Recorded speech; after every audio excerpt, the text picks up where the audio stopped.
Bonjour à tous, bienvenue dans le programme En route pour ATS 2018. ATS, c'est l'ATech Summit, le sommet internationalement connu où la fine fleur de la technologie publicitaire se retrouve. Pour ce qui est de la France, elle se retrouvera à Paris le 28 mars au Palais Brongniart. Aujourd'hui, nous recevons Charles Gros de TradeLab. Bonjour Charles. Bonjour. Ravi de te retrouver après, j'allais dire plusieurs années, non, parce que quand même on a eu le temps de se parler depuis. Donc merci d'être là pour cette vidéo avant l'ATS Paris 2018, où il sera question de l'avenir du programmatique. Mais avant de parler d'avenir, nous, ce qui nous intéresserait, c'est de savoir quelles sont les tendances que tu as remarquées sur l'année 2017 au niveau du marché programmatique. Écoute, quelques-unes assez marquantes. La première, je dirais, c'est la montée en compétence de certains annonceurs qui prennent aujourd'hui, on va dire, leur stratégie programmatique en main, avec bien évidemment des budgets qui grossissent, mais surtout une vision très globale finalement du programmatique, où peut-être il y a quelques années, le programmatique était plutôt un levier, on va dire, d'acquisition orienté performance. À aujourd'hui, un multilevier très holistique, en fait, c'est la fin des silos. Donc, on pourrait dire que les grands annonceurs aujourd'hui voient le programmatique à la fois sur des devices display, vidéo, mobile, mais également social, avec de vrais enjeux très stratégiques. Donc voilà, fin des silos et montée en compétence des annonceurs, donc qui ont besoin, je pense, d'être accompagnés par des experts.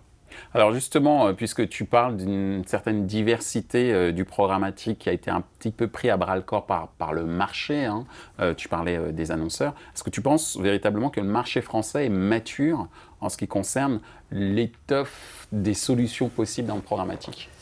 Écoute, plus ou moins, je dirais qu'il est mature parce que oui, le programmatique représente une part significative des investissements, on parle de 60%.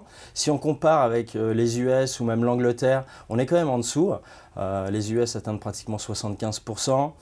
Les investissements également on va dire des grands annonceurs sont bien supérieurs au UK et même supérieurs en Allemagne. Donc oui, c'est mature, c'est-à-dire que je pense que les annonceurs, en tout cas une tranche des annonceurs, ont les outils pour bien analyser finalement la performance du média programmatique, se dotent effectivement d'outils et de partenaires experts. Mais on est encore quand même loin des investissements, donc mature dans un certain sens, un peu moins dans l'autre. Après, je pense qu'on va rattraper le retard et qu'aujourd'hui, en tout cas, toutes les grandes marques utilisent ce levier pour communiquer. Ce n'est que le début, on va parler, je sais, peut-être tout à l'heure de télé, mais voilà, ça...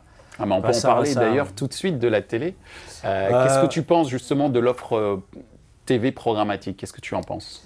Écoute, nous, chez TradeLab, on a testé déjà la TV programmatique, mais plutôt en IPTV il y a déjà quelques années, avec plusieurs annonceurs qui prennent, on va dire, ce courant-là comme un vrai courant innovant. Bon, bref, c'est de l'innovation pour eux. Après, il y a des sujets assez intéressants, c'est-à-dire que si on arrive vraiment demain à segmenter, on va dire, l'offre télévisuelle par rapport à des données. Bon, ce qui est bien, c'est qu'on a des box en France. Donc en fait, le fait d'être relié, la télé reliée à des box, on va dire qu'on peut analyser quand même beaucoup d'informations. Les TV aussi connectées, Smart TV, nous permettent de collecter beaucoup d'informations. Donc derrière, je pense que côté annonceur, il y aura vraiment des améliorations parce qu'on pourra mieux cibler finalement, on va dire, le téléspectateur et donc segmenter finalement une offre publicitaire. Je pense qu'il y a un gros avantage aussi pour le téléspectateur parce que finalement de recevoir de la publicité dédiée, ça permettra peut-être de moins critiquer entre guillemets la publicité et plus d'absorber finalement, on va dire, cette créativité télévisuelle qui est là en plus,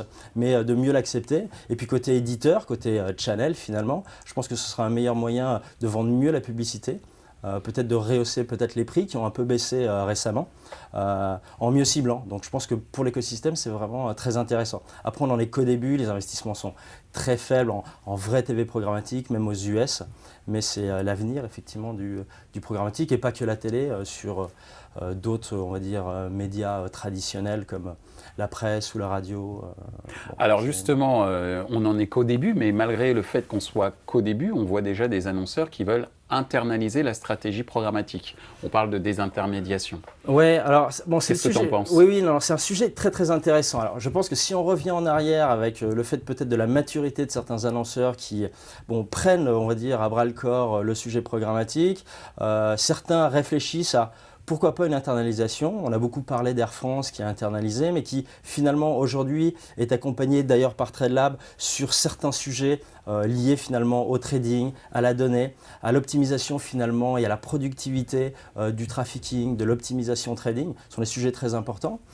Donc je pense que c'est plus un... Bon, déjà c'est un sujet qui est vraiment côté très très grands annonceurs qui ont beaucoup de budget, qui ont une vision vraiment globale de leur investissement média programmatique. Donc eux, peut-être une internalisation à terme, mais je pense que dans un premier temps, ils auront surtout besoin d'être accompagnés par des experts qui ont de la technologie, qui ont de la donnée, qui ont des experts en termes de trading, en termes de conseils. Aujourd'hui, on parle de plus en plus de consulting programmatique et de consulting technologique. Donc je pense que le premier step, ça va être ça. Ces grandes marques, on va dire peut-être le top 20, top 30 annonceurs français, veulent aller peut-être vers une internalisation, mais le premier step, ce sera déjà de mettre en place pas mal de sujets, peut-être d'avoir plus de transparence, on pourra en parler sur finalement les optimisations, la donnée utilisée, les inventaires utilisés. Et ça, c'est plutôt, on parle d'hybridation, c'est vrai, et c'est pour moi le premier sujet avant une internalisation massive des annonceurs. Qui va prendre un peu de temps. Et même aux US, certains l'ont fait, des Netflix le font, ou peut-être des Procter & Gamble qui ont un peu internalisé, mais finalement c'est plutôt une approche d'accompagnement avec un expert derrière. Alors justement, puisque tu parles d'accompagnement, il y a des vraies questions aujourd'hui autour de la transparence, c'est le mot que tu as prononcé tout à l'heure. Tout à fait. Transparence, mais également la fraude. D'après toi, quelles seraient les solutions possibles pour combattre pour ce qui est de la fraude, et accompagner, pour ce qui est de la transparence, pour accompagner le marché justement sur ces deux items? Alors, et je mettrais même un troisième qui est aussi la visibilité. Premier sujet, la fraude. C'est un sujet qu'on a pris très à cœur chez TradeLab il y a déjà quelques années. Et on se fait accompagner par des partenaires, type IAS ou Adlux. Et aujourd'hui, on est capable de vraiment maîtriser la fraude, en pré-bid d'ailleurs. Et on arrive aujourd'hui en moyenne à 0,7% chez TradeLab de fraude. Donc on se rapproche pratiquement du zéro défaut qui est, je pense, complètement, le zéro défaut difficile à atteindre, mais 0,7% c'est vraiment très bien. Et aujourd'hui, on peut le garantir pratiquement à un annonceur. Alors que le marché est à peu près à 10, voire plus de 10, où là, il y a un vrai sujet, un vrai problème. Malheureusement, il y a toujours de nouveaux sites qui sortent, donc c'est vrai que c'est assez compliqué à gérer. Mais pour rassurer un annonceur, c'est surtout ça, c'est rassurer le marché, rassurer les grandes marques par rapport à ces logiques de brand safety qui sont le sujet le plus important pour eux. C'est-à-dire quand on va travailler avec une marque du CAC 40, le premier sujet, c'est brand safety et visibilité derrière. Et donc aujourd'hui, il y a moyen de le maîtriser. Par contre, il faut se doter d'outils. Mais une fois que les outils sont bien mis en place, qu'on travaille également des systèmes de blacklist ou de whitelist, on pourrait parler aussi de private deal. Tout ça peut être maîtrisé. On travaille avec un grand alcoolier, par exemple, qui doit maîtriser aussi l'âge, plus de 18 ans. On se rapproche du zéro défaut et ça fait 3 ans qu'on travaille avec eux. Au-delà de la transparence, peut-être des coûts, mais ce qui est important, c'est de savoir comment finalement est optimisée une campagne publicitaire et quels sont finalement les inventaires, la donnée utilisée, quelles sont les stratégies aussi d'achat utilisées, les niveaux de bid qui sont utilisés. Tout ça, je pense, c'est ce que je vois en tout cas et mes équipes voient au jour le jour avec nos clients.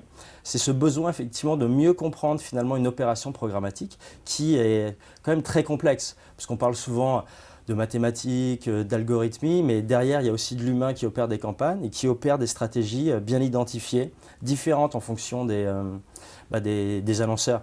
Et si je switch un peu, mais ce qui est assez important aussi, c'est de voir aussi cette vision aujourd'hui annonceur, et c'est par rapport à ta première question, mais le sur-mesure. En fait, chaque annonceur est différent.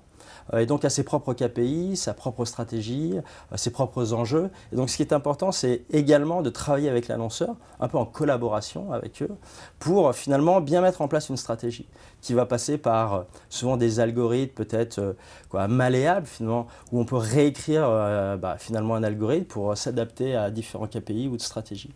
Et donc cette transparence-là, liée finalement à tous ces enjeux, sont importants. Et la visibilité, si je continue là-dessus, qui est essentielle également pour la plupart des grands annonceurs.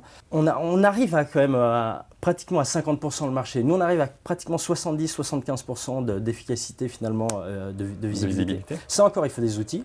Et puis derrière, c'est un vrai travail, encore une fois, de trafficking, d'optimisation, fait par les traders, fait en collaboration aussi avec l'annonceur. Et finalement, là, on se rapproche d'une certaine excellence, on pourrait dire. Les deal ID sont de plus en plus importants dans l'écosystème programmatique. Pourquoi selon toi? Alors, de plus en plus important, oui.